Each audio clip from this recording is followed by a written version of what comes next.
أحبائي ينحدر فيها الروح الحي القدوس ويحل على هذا القربان الموضوع لتقديسنا فلنقف مصلين خاشعين.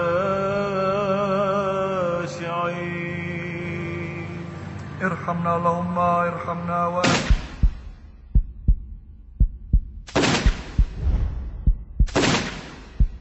Beyrouth, 21 novembre 2006, 15h35. Pierre Gemayel, 34 ans, ministre de l'Industrie, fils de l'ancien président de la République Amin Gemayel, héritier de la plus illustre famille chrétienne, est sauvagement assassiné au volant de sa voiture.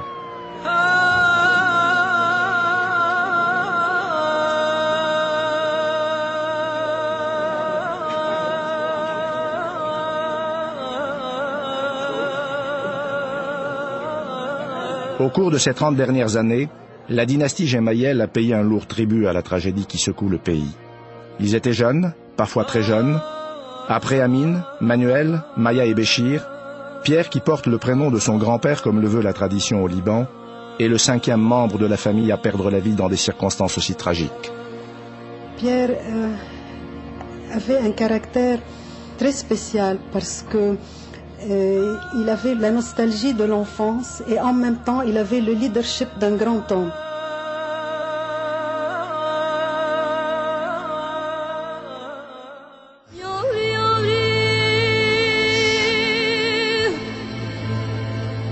Béchir, comme Manuel, Amin, Maya et Pierre, tous sont les enfants, petits-enfants ou neveux de Pierre Gemayel, le premier de la dynastie à s'engager en politique, et dont la statue se dresse sur la grande place de Bikfaya, berceau de la famille, située dans la montagne libanaise à 25 km au nord-est de Beyrouth.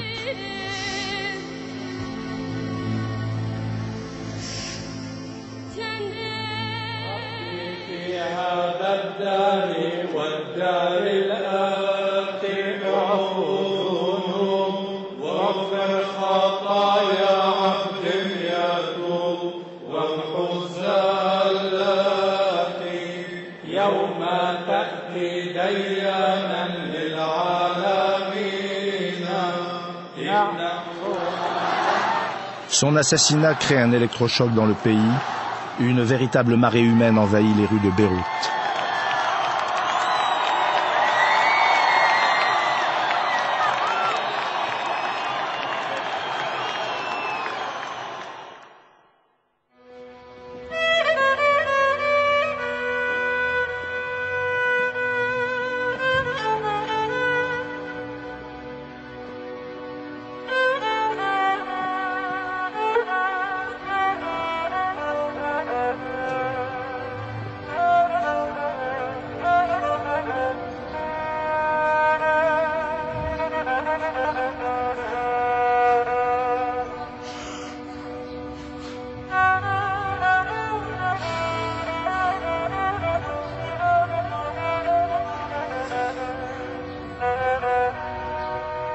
Lorsque nous avons porté Pierre en bière, je suis rentré un peu dans le caveau et je regardais comme ça les 5 cercueils qui étaient toujours là dans ce petit espace de 2 mètres carrés avec Pierre, Béchir, Maya, Amin et un peu plus loin Manuel.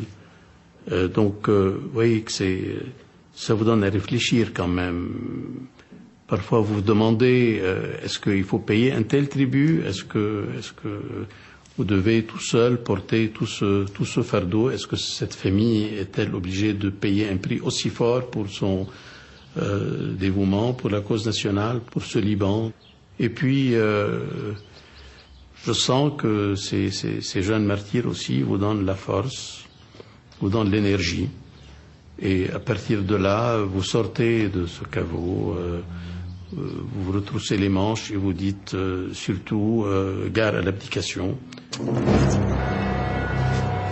1920, la France est alors puissance mandataire au Liban.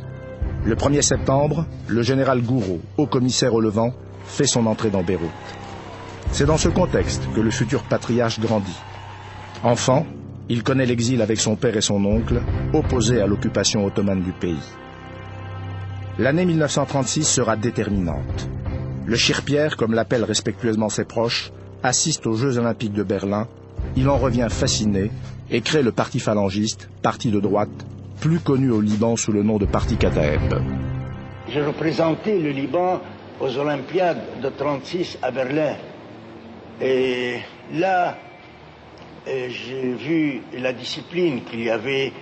Alors je me suis dit, pourquoi ne pas créer quelque chose chez nous au Liban qui discipline l'homme, qui discipline. Et nous avons voulu faire de ce mouvement, d'ailleurs nous l'avons appelé au départ, les phalanges, une école morale et civique. Et là, alors, on nous a accusés d'être militaristes, d'être fascistes. Mais nous ne sommes ni fascistes, ni communistes, ni socialistes, ni nous sommes libanais. Et tout ce qui peut aider le Liban, nous sommes pour. Il y a dans le communisme de très bonnes choses, il y a dans le fascisme de très bonnes choses, il y a dans le socialisme de très bonnes choses, mais il y a aussi un libanisme qui est au-dessus de toutes ces idéologies, et nous sommes pour le libanisme intégral. Mon père a fondé le Parti Kataeb pour réclamer l'indépendance du Liban. En 1937, c'était le premier anniversaire de la fondation du parti, le 21 novembre. Une grande manifestation sur la place des Martyrs pour clamer haut et fort l'indépendance du Liban.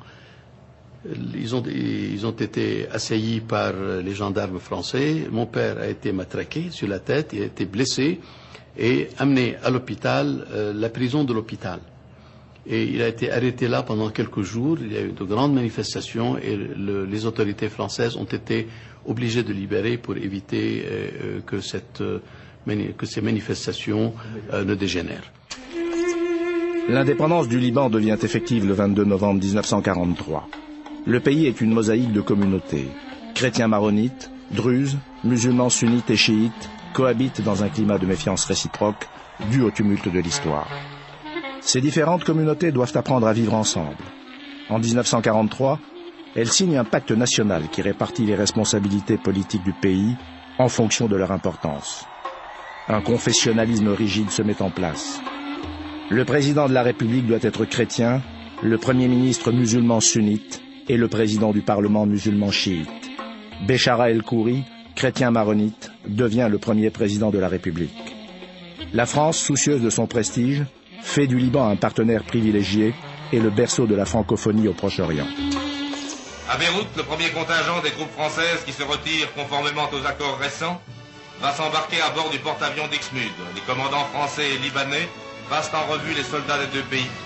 Malgré vents et marées, les accords ainsi honorés contiennent la promesse que la France ne perdra ni ses droits ni sa place dans les États du Levant.